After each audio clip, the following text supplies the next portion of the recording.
ප්‍රීතිමත් උදෑසනක් යේසුස් වහන්සේගේ නාමයෙන් අපි ඔබට ආශිර්වාද කරන්නෙමු. අපගේ බයිබලය ගීතාවලිය 119 වෙනි ගීතාවලිය 162 වෙනි පදය. මහත් කොල්ලයක් ලබන කෙනෙකු මෙන් මම ඔබගේ වචනෙහි ප්‍රීතිමත් වෙමි. අපි මේ උදෑසන දේව වචනයේ දෙසට අපේ මුළු අවධානය යොමු කරන වෙලාවේ මේ ස්ථානයේ සඳහන් වෙනවා මේ ගීතාවලිය 119 ලියපු කර්තෘවරයා කියනවා මම ඔබ වහන්සේගේ වචනය ගැන ප්‍රීතිමත් වෙන්නට යනවායි කියලා.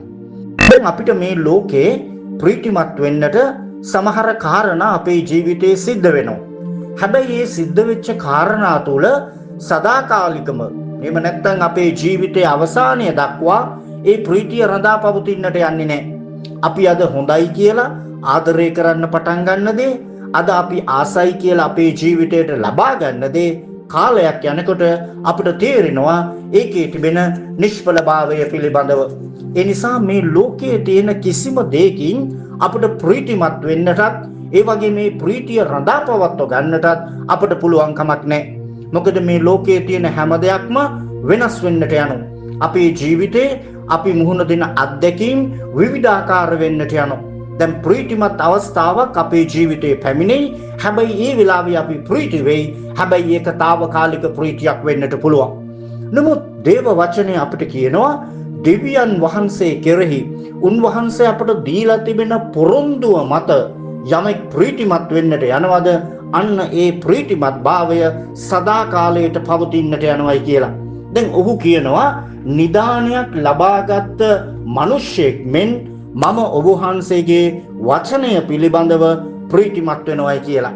දැන් බලන්න මේ ස්ථානයේ සඳහන් වෙන්නේ නිදානයක් ලබාගත් මිනිසෙක් මොන විදිහටද ප්‍රීතිමත් වෙන්නේ. ඒ වගේ මම ඔබ වහන්සේ මට දීලා තිබෙන පොරොන්දු ගැන මම ප්‍රීතිමත් වෙනවයි කියලා මේ ගීතාවලිය 119 ලියපු කර්තෘවරයා කියනවා. දැන් අපි දන්නවා දෙවියන් වහන්සේගේ වචනය මත දෙවියන් වහන්සේ දුන්න පොරොන්දු මත අපි අපේ ජීවිතේ ගොඩනගා ගන්නකොට ඒ පොරොන්දුව තුල අපට ප්‍රීතිමත් භාවයක් තිබෙනවා. දැන් බලන්න දෙවියන් වහන්සේ අපිට කිව්වා මම නුඹ සමග ලෝකයේ අවසානය දක්වා සිටින්නට යනවා.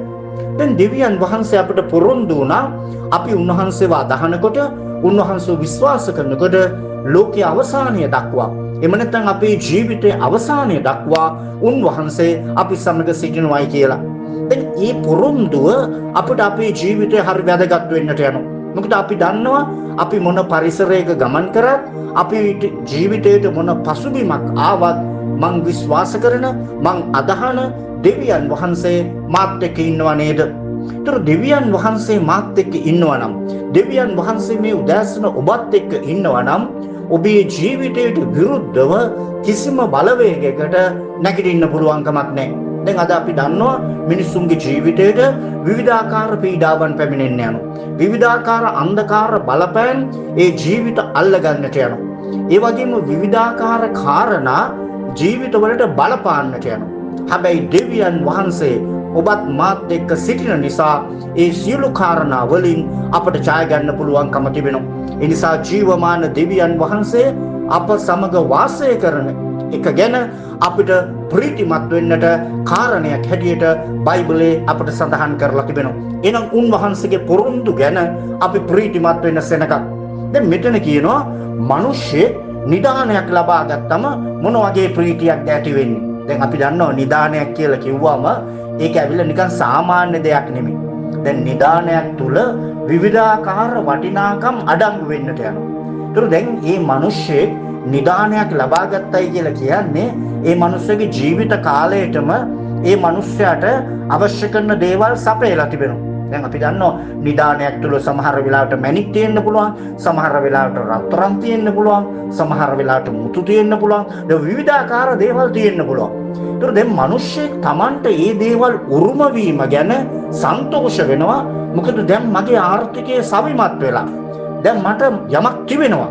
දැන් මට පෝෂත්භාවයක් ඇති කරගන්න පුළුවන්. දැන් නිදානයක් ගැන මිනිස්සෙක් ඒ විදිහටයි හිතන්නේ. ඒතර දැන් දේව වචනේ අපිට කියනවා එහෙනම් මිනිස්සෙකේ ලෞකික කාරණා ගැන ඒ විදියට සිතනවා වගේම ඔබ දෙවියන් වහන්සේ දුන්න පොරොන්දුව ගැන ඔබ ඒ විදියටම සිතන්න කියලා. එහෙනම් මේ උදෑසන දෙවියන් වහන්සේගේ පොරොන්දු මත අපේ ජීවිත අපි ගොඩනගා ගමු. ඒ පොරොන්දු මත අපි අපේ ජීවිතේ ගොඩනගා ගත්තම මෙන්න සදාකාලික සතුටක් අපේ ජීවිතේ ඇති වෙන්නට යනවා. ප්‍රීතිමත් ජීවිතයක් අපේ ජීවිතේ ඇති වෙන්නට යනවා. මොකද මේ ලෝකයේ තිබෙන කාරණා වලින් අපි ප්‍රීතිමත් වෙන්නට යනවා නම් ඒක తాවකාලික දෙයක්. දැන් මිනිස්සු සමහර වෙලාවට Tamanට තියෙන වත් පෝසත්කම් ගැන ප්‍රීති වෙනවා. හැබැයි ඒක ටික කාලෙකින් නැති වෙලා යන්න පුළුවන්. අපිට තිබෙන ඕනම දෙයක් ඒක ස්වල්ප මොහොතකින් නැති වෙන්නට පුළුවන්. දැන් දෙවියන් වහන්සේ කෙරේ අපි ප්‍රීති වෙනකොට, දේව වචනේ පොරොන්දු ගැන අපි ප්‍රීති වෙනකොට ඒක අපේ ජීවිතේ කවදාවත් නැති වෙන්නට යන්නේ නැහැ. ඒ පොරොන්දුව තුල ජීවමාන දෙවියන් වහන්සේ ඔබෙත් මගේ ජීවිතේ යමක් කරන්නට යනවා. මේ උදෑසන මේ සිතුවිල්ල සමග අපි උන්වහන්සේගේ දෑතට බාර වෙමු. ජීවමාන අතිශුද්ධ දෙවි පියාණනි, අපි ඔබ වහන්සේගේ දෑතට බාර වෙනවා. මේ වචනේ අසන සිළු දෙනාගේ ජීවිත අපි ඔබ වහන්සේට බාර කරනවා. ස්වාමිනී, අපේ ජීවිතේ මේ ලෝකේ ප්‍රීති වෙන්නට අපිට කාරණයක් නැහැ ස්වාමිනී. මේ ලෝකයේ තියෙන හැම දෙයක්ම తాවකාලිකයි. අද හොඳයි කියලා දැනෙන දේ තව සතියකින්, තව මාසෙකින්, තව කාලයකින් අපිට ස්වාමිනී ඒක නරකයි කියලා දැනෙන්න පුළුවන්. අද ප්‍රීතිමත් වන දේ ස්වාමිනී ඉදිරියේදී අපිට දුකක් වේදනාවක් වෙන්න පුළුවන්. නමුත් ඔබ වහන්සේගේ වචනයේ තිබෙන පොරොන්දු මත අපි අපේ ජීවිතේ ගොඩනගා ගන්නකොට ඒ පොරොන්දුවේ තිබෙන වටිනාකම අපි අවබෝධ කරගන්නට යනවා. ඒ පොරොන්දුව අපේ ජීවිතේ ක්‍රියාත්මක වෙන්න පටන් ගත්තම අපිට මහත් ප්‍රීතියක් ඔබ වහන්සේගේ වචනය ගැන දැනෙන්නට යනවා ස්වාමිනී. එවැනි හැඟීමක් ස්වාමිනී මේ දවසේ අපිට දුන මැනව.